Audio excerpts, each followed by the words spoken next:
Cleveland, Ohio. Octubre de 1973. Una mujer llamada Dorothy conduce a las 5 de la mañana hasta la estación Sajo en Pearl Road. La cola se extiende a lo largo de 3 manzanas. Un cartel pintado a mano en el surtidor dice, máximo 4 galones. La semana pasada no había límite. El precio se ha duplicado en 6 semanas. Para enero se habrá triplicado. Dorothy tiene $5,000 en una cuenta de ahorros en Cleveland Trust. Le da un interés del 4,5%. ¿Cree que ese dinero está seguro? No lo está. El año que viene, la inflación devorará 1/3 de su poder adquisitivo.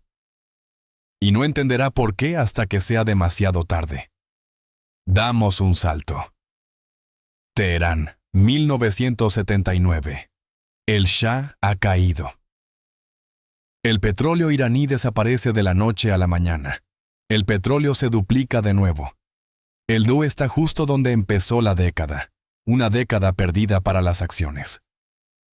Siguiente salto. Bagdad, 1990. Saddam invade Kuwait. El petróleo se duplica en cuestión de semanas. La recesión llega antes de un año. El mismo detonante, la misma secuencia, la misma devastación para cualquiera que posea activos de papel. Siempre hay una cosa que me quita el sueño. Justo ahora. En marzo de 2026, el estrecho de Hormuz está cerrado. El petróleo ha subido por encima de los $100 por barril. Los analistas dicen que los $200 ya no están fuera de lo posible. Irán ha prometido hacerlo realidad. Esto no es una teoría. Es 1973, repitiéndose en tiempo real, a mayor escala con una economía mundial aún más frágil por debajo. Al final de este video, sabrá exactamente qué 4 activos sobrevivieron la última vez que los precios del petróleo se dispararon y cuáles cayeron a cero. Quédese hasta el final antes de entrar en materia. Esto es historia, no asesoramiento financiero. Investigue por su cuenta. He aquí el patrón. Cada choque petrolero sigue la misma secuencia. Un cuello de botella se cierra. La oferta desaparece, los precios se disparan. La inflación sube de golpe. Los bancos centrales entran en pánico. Los activos de papel colapsan y entonces comienza la transferencia de riqueza. De los no preparados a los preparados. En 1973, los productores árabes de petróleo imponen un embargo a los Estados Unidos después de que Nixon enviara ayuda de emergencia a Israel durante la guerra del Yom Kippur. El petróleo sube de $3 por barril a $12. Se cuadruplica.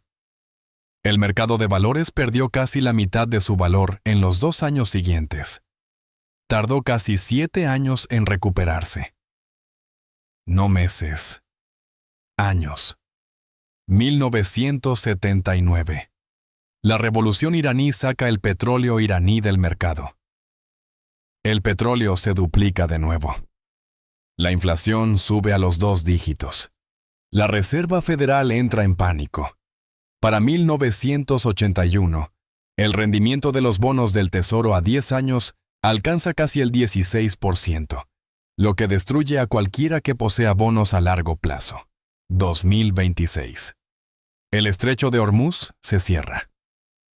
Desaparece una 1/5 parte de la oferta mundial de petróleo, la mayor interrupción del suministro en la historia del mercado petrolero mundial. La Agencia Internacional de la Energía libera la mayor reserva de emergencia de su historia. Apenas sirve de nada.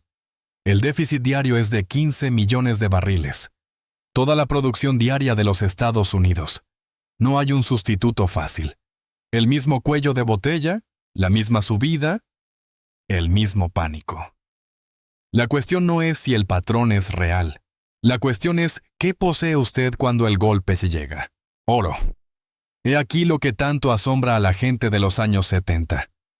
El oro no solo batió a la inflación, sino que aniquiló a cualquier otro tipo de activo, y ni siquiera estuvo reñido. Cuando Nixon cerró la ventana del oro en agosto de 1971, el oro estaba a $35 la onza. Para enero de 1980, alcanzó los $850, de 35 a 850 en menos de una década. Las acciones perdieron poder adquisitivo cada año durante ese periodo. Los bonos perdieron aún más. El oro subió un 9% anual tras descontar la inflación. El mecanismo es sencillo. Cuando los precios de la energía se disparan, todo lo que está denominado en papel pierde valor. El oro no está denominado en papel, no lo imprime ningún gobierno. No se crea mediante deuda. He aquí un detalle que la mayoría pasa por alto. Un mes antes del embargo, la OPEP aprobó una resolución en la que se quejaba de que el colapso del dólar los había saqueado. Empezaron a valorar el petróleo en oro en lugar de en dólares. No porque amaran el oro, sino porque incluso la gente que vendía el petróleo no confiaba en la moneda en la que lo vendía. Un documento de investigación de James y Wills demostró algo notable. Antes del embargo, el precio del petróleo medido en oro había caído más de la mitad. El llamado salto de los precios no fue solo política. Fue la OPEP recuperando poder adquisitivo. Tras el salto, el precio del petróleo en términos de oro volvió exactamente a donde estaba antes. La crisis fue una revalorización, no un choque. Medido en la única moneda que los gobiernos no pueden devaluar, en realidad nada cambió. Justo ahora, el oro ha subido por encima de los $4,500 por onza y ha rozado brevemente los $5,000. El patrón está activo. Tierras agrícolas. Esto sorprende a la gente. En los años 70, las tierras agrícolas fueron el segundo activo con mejor rendimiento en Estados Unidos. Después del oro. El Departamento de Agricultura de los Estados Unidos hizo un seguimiento de esto. Las tierras agrícolas estadounidenses pasaron de $137 por acre en 1970 a $737 en 1980. Más de 5 veces su precio en una década, y eso sin tener en cuenta lo que producía la tierra. Los precios de la carne de vacuno se duplicaron. El maíz casi se triplicó. El trigo se cuadruplicó. La tierra ganaba valor y al mismo tiempo aumentaba el valor de la cosecha. El mecanismo. Las tierras agrícolas producen algo sin lo cual los seres humanos no pueden vivir. La agricultura moderna funciona con petróleo. Los tractores queman diésel. El fertilizante se obtiene del gas natural. Cuando suben los precios de la energía, suben los precios de los alimentos. El coste de la comida aumenta. El valor de la tierra que la produce sube con el coste.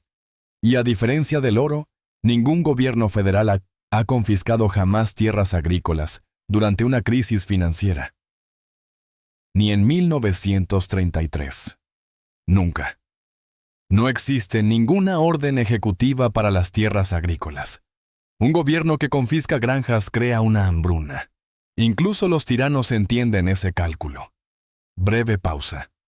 Si se da cuenta de que los activos que su asesor financiero nunca menciona son los que realmente sobreviven a los choques petroleros, pulse el botón de suscribirse.